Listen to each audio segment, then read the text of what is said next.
Hello class and welcome to lesson 3.7, sets and Venn diagrams. If you're using the handout, just please put 3.7 in front of it. Please and thank you. I want to let you know for today we're going to use the Venn diagram as a tool for organizing information. Sorry, I just stuttered there. Basically, it's circles that overlap. Sometimes you see two together. Sometimes you'll see an overlap of three. And each category has a different number of data points in it. So we're going to be using things called Venn diagrams today. As well as we're going to learn set notation. Okay, and please remember that we often use sets to describe situations where order is not important. We so far have not discussed important order, but we will later on when we introduce combinations coming up. So just a quick FYI, permutations is where order is not important, and we've already done that using our calculator as well as Pascal's triangle. But when order is important, we have to use a different strategy, what you will stay tuned to and learn later on in this unit. All right. So, ladies and gentlemen, when we take a look at two pieces of data, so let's say it's Tom, Heather, and Lisa, and then we have another group of Tom, Lisa, and Heather. They are different arrangements, but both of them have the same three people in their group, okay? So even though maybe, you know, they're sitting in a different order in like if there's three desks in a row or whatever, but remember that they're all the same because they have the same people or same data. So for same sets, please put down here that the same sets contain the same data. Okay? And a rule to remember for that when you're dealing with set notation is to try to put in order. So try to place in order. So if I chose to do alphabetical here for the first group here, ladies and gentlemen, I would say H, L, and T. And then for the second group, even though they're sitting in a different order, if I went alphabetical, it would also be H, L, and T. And then you would notice that, hey, they're the same data sets because they represent the same letters. Awesome. All right, so let's take a look at set notation. Example 1. Consider a set, or just think of data, of all the prime numbers. Remember what prime numbers is if you don't Google that quickly. That are less than 20 and all set of, so that's one, okay? And then the other one is a set of all odd one-digit numbers. So write these in set notation. So let's take a look at the first one. So all prime numbers less than 20. So let's call that set A, okay? Because there's two sets here, right? So set A, okay, is going to be, and I put opening funny bracket, and I'm going to start with the lowest one. Okay, 1 is not classified as a prime number, but we start with 2, 3, our next one's 5, 7, 11, 13, 19, 17, and 19. And less than 20. Okay, and remember just quickly, if you forgot what a prime number is, it's a number that only 1 can be divisible in. Okay, the exception is 1. Okay. All right, let's take a look at set B, which is the second one, and the set of all one-digit odd numbers. Okay, so let's call that set B. Okay, so all the data contained in B means you put an opening bracket and say every digit that's, well, 1 is odd, 3 is odd, 5 is odd, 7 is odd, 9 is odd. 11 is also odd, but it says one-digit numbers, so we wouldn't keep going there. So we just stop that. Okay, so here's two sets of data that we have based on prime numbers and odd single-digit numbers. Okay, now we'll take a look at the notation. Okay, the notation n at x gives the number of elements in each data set. So the number of values of data that I have in A are, count them up, 1, 2, 3, 4, 5, 6, 7, 8. So number, just like kind of how you did number of outcomes, number in the sample, it's kind of like the same notation as that. All right, so let's take a look at the number in set B. Okay, so count them, 1, 2, 3, 4, 5. So I have 5 pieces of data in set B. Okay, now we're going to learn some cool things, and these are called shortcuts in math symbols. I have a summary of these in a chart on the back, but the U, ladies and gentlemen, okay, AUB is a set of elements that's in set A or set B. So we call this a set union. That's what the little u means. Okay. All right. So what does that mean? We want to know, in this case, what are all the digits that are in A and B? So you need to write small so you can fit them all in, but we open up our bracket and we say, hey, what's the first one we see? We see 1. We see 2. 3 occurs in both, but you just write it down once. We don't see 4. We see 5. We see 7 twice, but we just write it down once. We see 9. We see 11. We see 13, comma, we see 17 and 19, closing bracket. If I asked you the number in the union, so number of values in the union, you could take a look that there's 1, 2, 3, 4, 5, 6, 7, 8, 9, 10. Okay, be careful, you can't just add 8 plus 5 because some of them repeat, so just be careful of that. All right. Okay. So the next one here, folks, is what's an upside down U, which is like an N, and we call that an intersection. So we call this set intersection. Okay. And we classify it as A and B. So it's a set of all elements or values that are occurred in A and B. So what numbers do we see both occurring in both set A and B? So 1 isn't common, 2 isn't common. Notice that 3 is common. So that's our first digit or value that's common. 5 is common. Okay.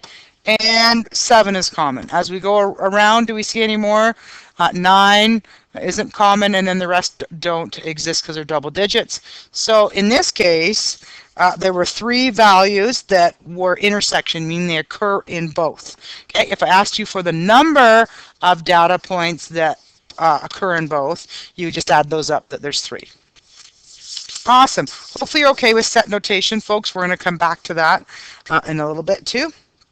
Let's take a look now on how we would take a look at this. So for each situation, there is what's called a universal set or sample, okay, that contains all the elements for the situation. Okay, here S might represent a set of natural numbers, or perhaps the set of natural numbers less than or equal to 20, depending on what you want to take a look at. So if we want to do a graphical representation, okay, I'm going to draw a big box. So please draw a big box with me. Okay, and notice we have 2 sets. Set A, I believe, was in red. Let me quickly double check. Sorry, I did that wrong. Set A is in blue. So I'm going to draw a nice big blue circle, and I'm going to mark on it letter A. And then I'm going to draw a B, but notice my B is going to overlap a little bit. Why? Because I'll get to that in just a second. Okay, now, when we take a look at any type of Venn diagram, we're just going from set notation to Venn diagram because we've got the circles here, folks. When you take a look at one circle overlapping another, which is this part right in here, we're going to put the numbers that occur in both set A and set B. Okay, so that's called the intersection point. Okay, so the overlap is the intersection. So let's put that down. Overlap equals intersection. So that means that data is common to both sets of data or both scenarios. And I'm going to write the numbers in 3, 5, and 7. Okay? Everybody good with that? Perfect. Okay? Now the only thing I want to mention here, folks, is that we've got S meaning sample. So we're going to have numbers out here that don't occur. So we're going to have numbers outside of our circles, is what I want to say. So let's take a look at our data points. We're going to go from 1 to 20. Okay, so 1 occurs in set B. Okay, 2 occurs in set A. Okay, 3 occurs in both, so we already have that there. 4. Does 4 occur in set A? No. Does it occur in set B? No. So then you write 4 outside.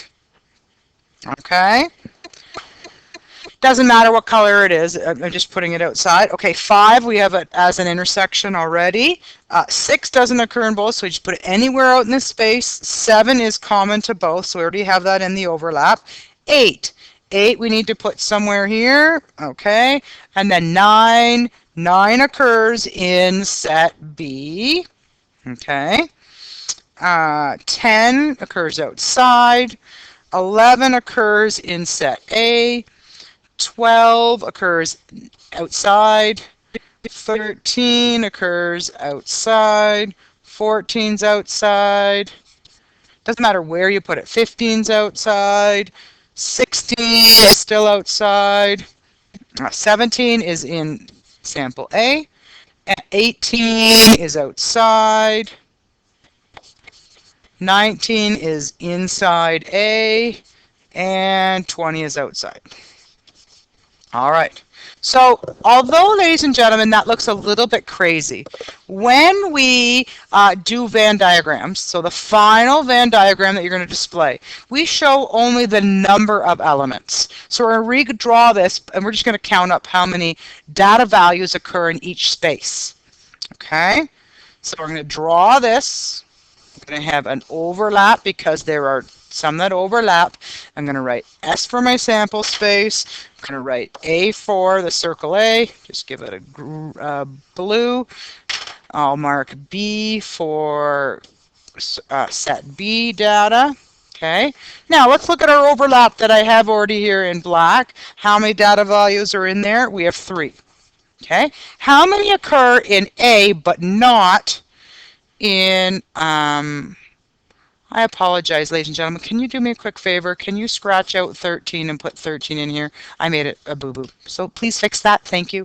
Okay, because when I go to count up the number of A, I notice we have 1, 2, 3, 4, 1, 2, 3, 4, 5. So there's 5 data points in A. And in B, there are 2 that aren't already included. Okay, so altogether, if you look how many data points are in B, you notice you've got 3 plus 2, which is 5. And if I ask for the number of data values in set A, you're going to have 5 plus 3, which is 8. Okay, now the only other thing we need to do is say, hey, how many are not included and are in the sample space? And that's going to be 10. Okay, because these all have to total 20. So 10 plus 5 plus 3 plus 2 equals 20. So that's a good check. Okay? All right. So hopefully you guys understand that we've got that. And I'll just make sure I've got that communication down. So the number that occur in A and B, or UB for the union, okay, equals 5 plus 3 plus 2, which equals 10. Everybody good with that? Okay. So the number in my sample equals the total number, which would be 10 plus 5 plus 10 plus 5 plus 3 plus 2, which equals 20. And that's your 20 numbers. Okay? All right, and remember the number in the overlap, we'll just quickly do that because it's a good spot to do it. So number in the overlap, which is the and, okay, that occur in A and in B, as the overlap equals 3. Okay,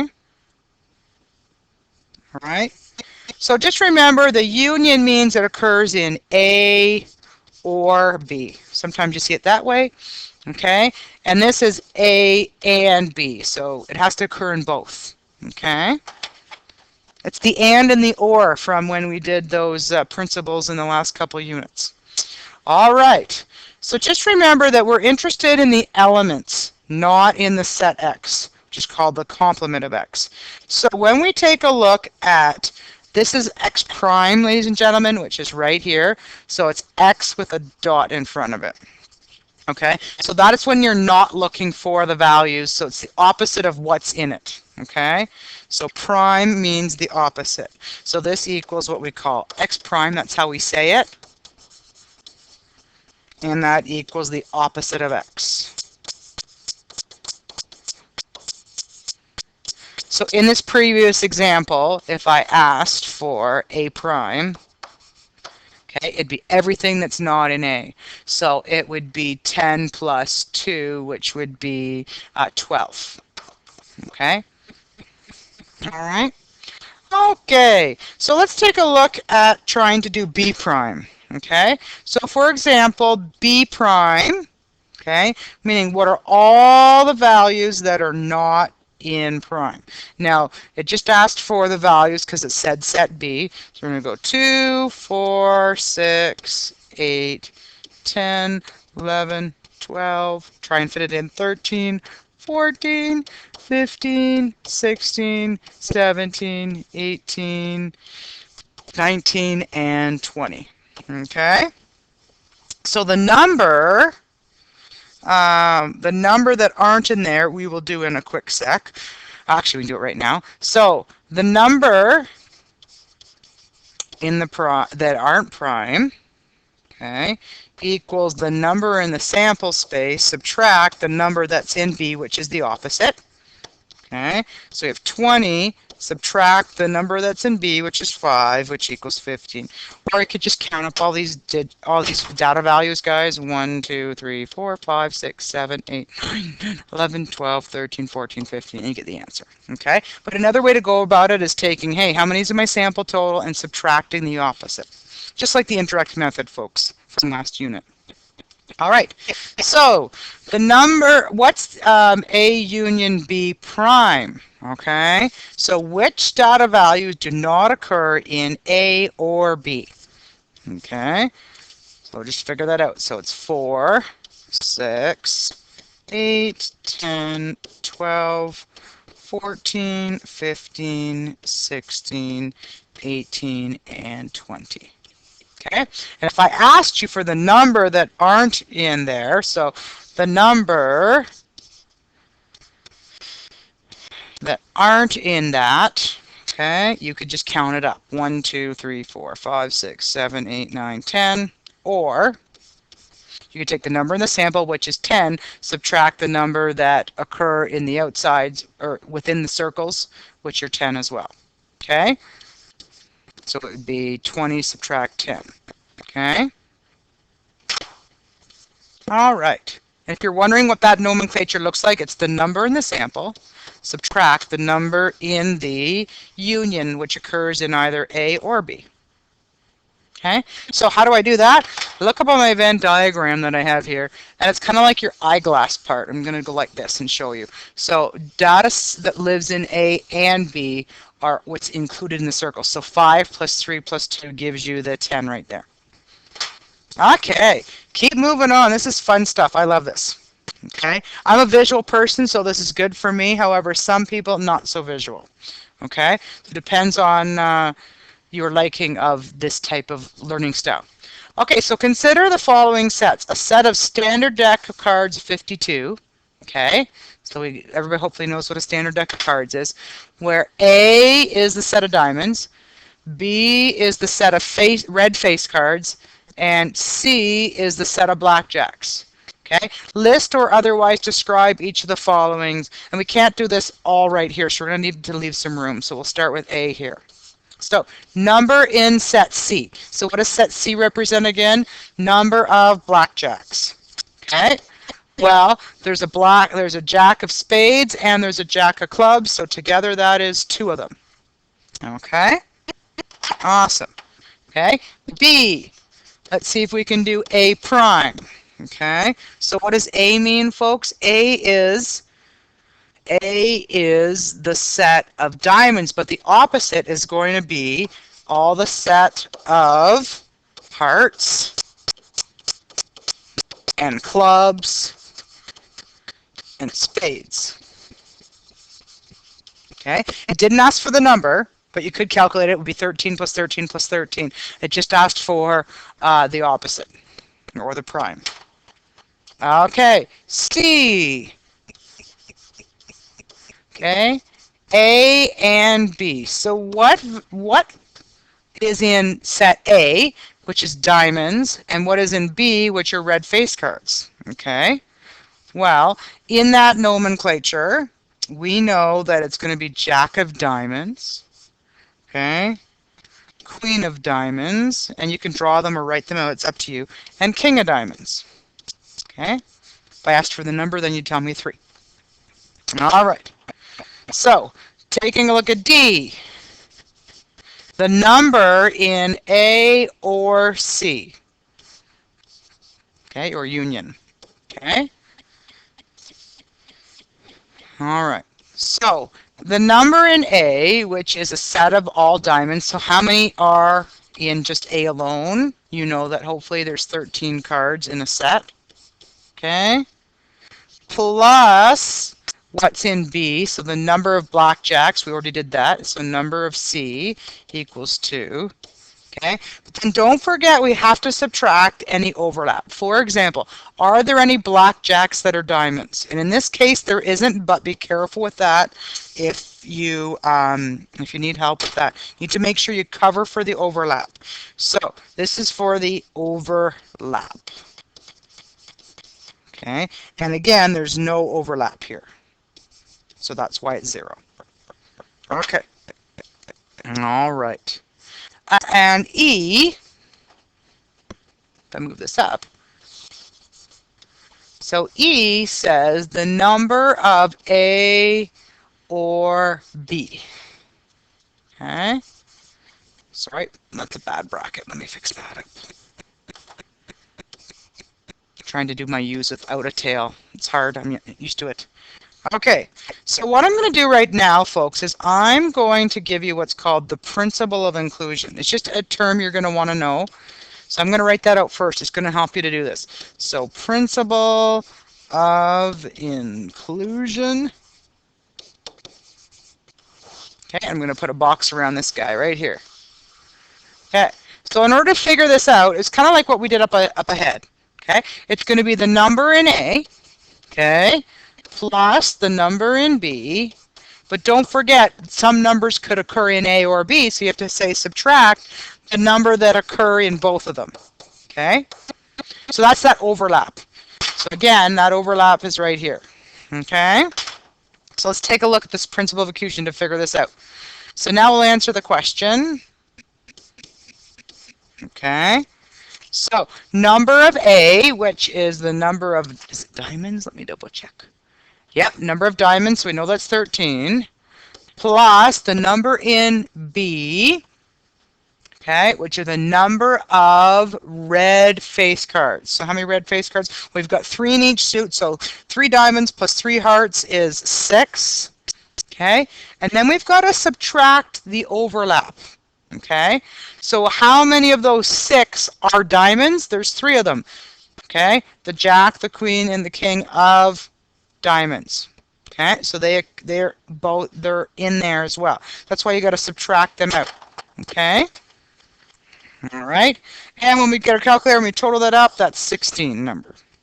Okay, all right, getting a little harder. We're going to deal with some Venn diagrams, and then we're going to do a practical example from your textbook to finish off.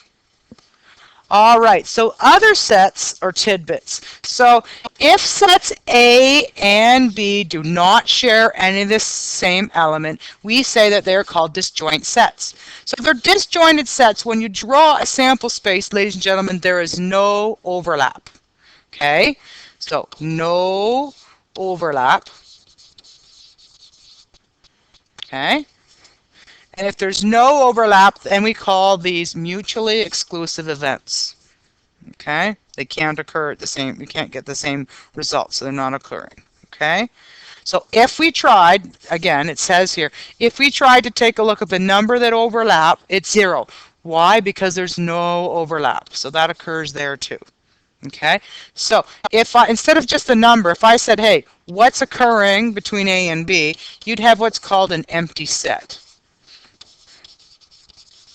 because none of them occur there that occur in both. So that would equal 0, which is called an empty set, okay, because nothing occurs. Okay? All right.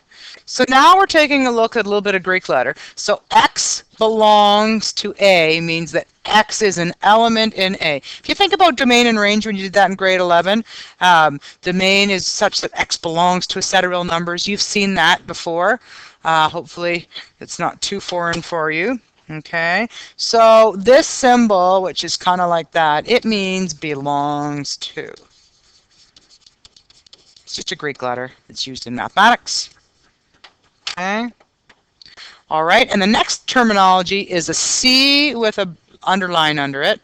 Okay, and that means a subset. Okay, so all elements of A are also in set of B. Okay, so what you're going to see is a circle inside a circle. So circle inside another circle. Awesome.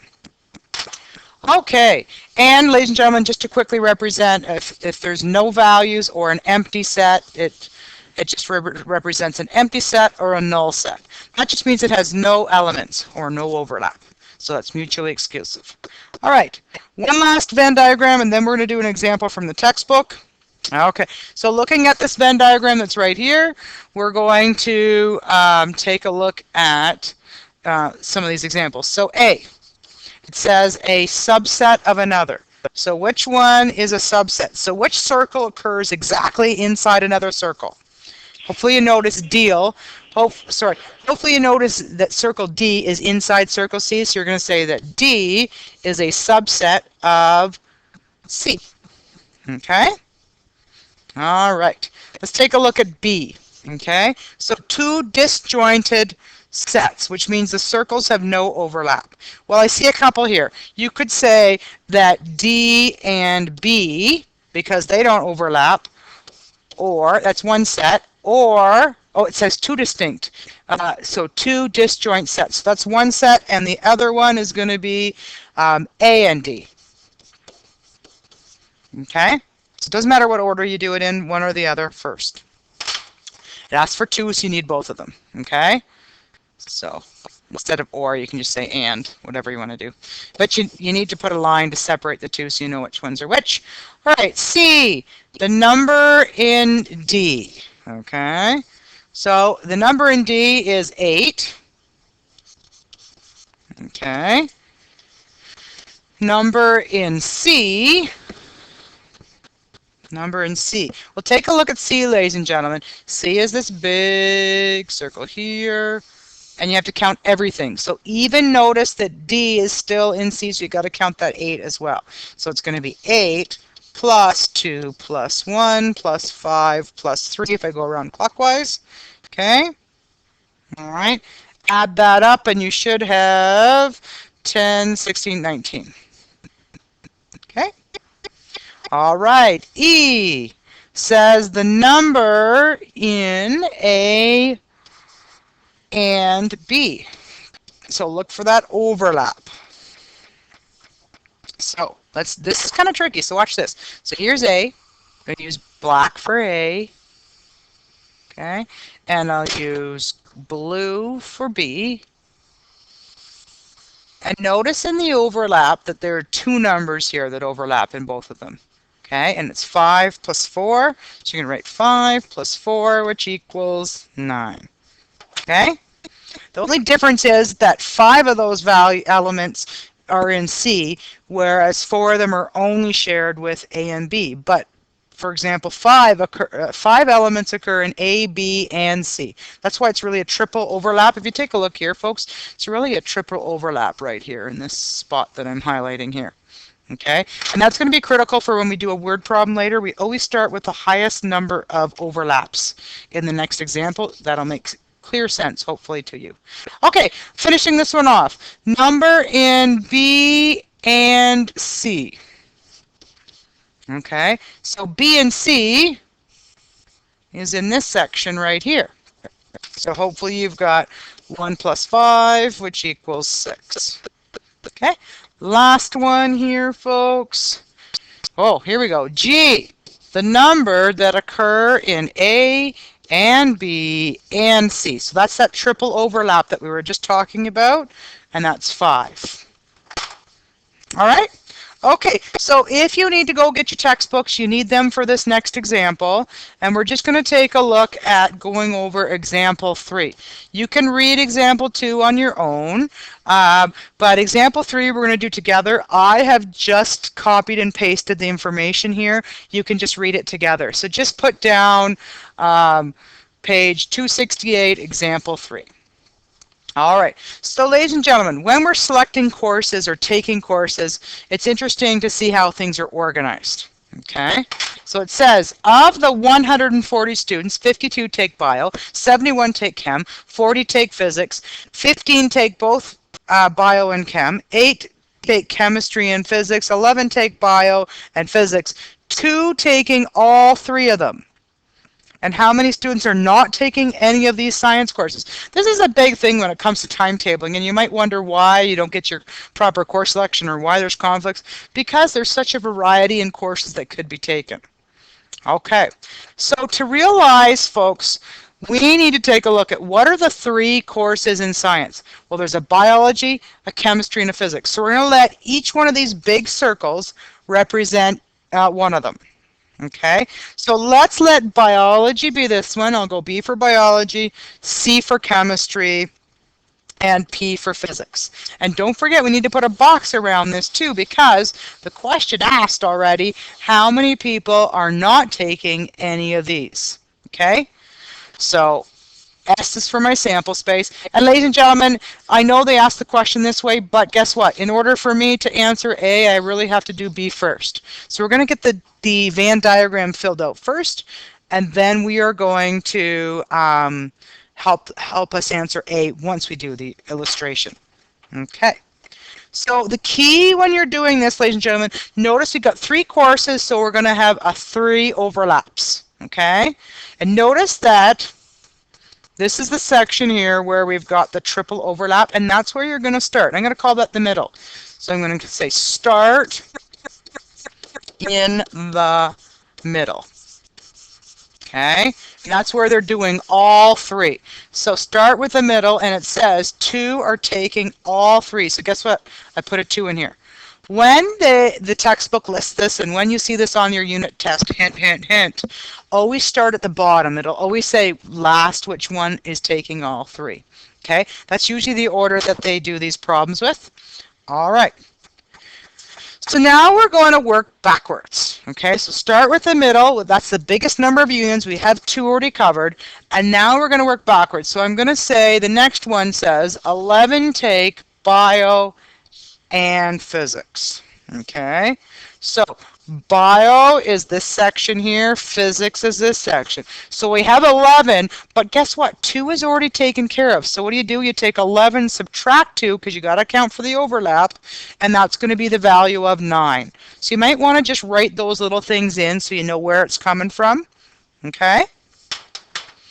So I've done that one. Now I'm going to change and go to 8 take chemistry and physics, okay?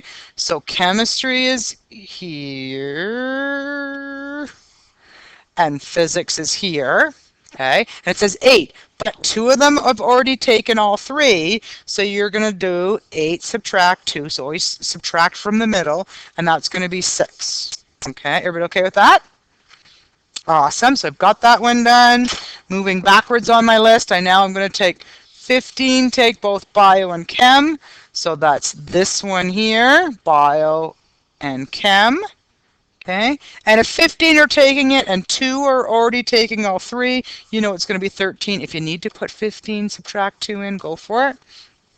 Okay, all right. Whew. Now we're moving into the harder stuff. Ready? Now we got to get our calculators out. So it says that 40 students are taking physics. So in my big circle here for physics, I need to have a total of 40. Well, how many do I already have? I already have 9 plus 2 plus 6, which is 17. So I have to take 40 and subtract the 17 that I'm already accounting for. Use your calculator, and you're going to have 23 people in there. Good. Okay, let's do the next one. 71 take chemistry. So that's the chemistry chemistry circle. And it says 71. Well, how many do we already have? We have 13 plus 2 plus 6. That's 21. So we're going to take 71 and subtract 21. That's going to tell us that 50 are taking just chemistry. Not chemistry and bio, not chemistry and physics, or not all three. 50 are just taking chem. All right.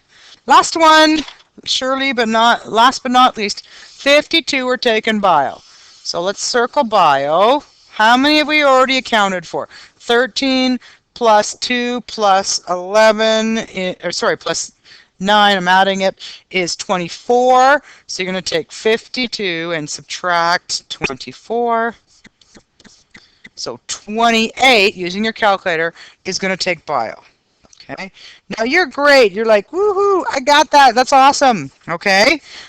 We've got our Venn diagram, but what's missing is how many students are not taking any science courses. Okay. So let's figure that out.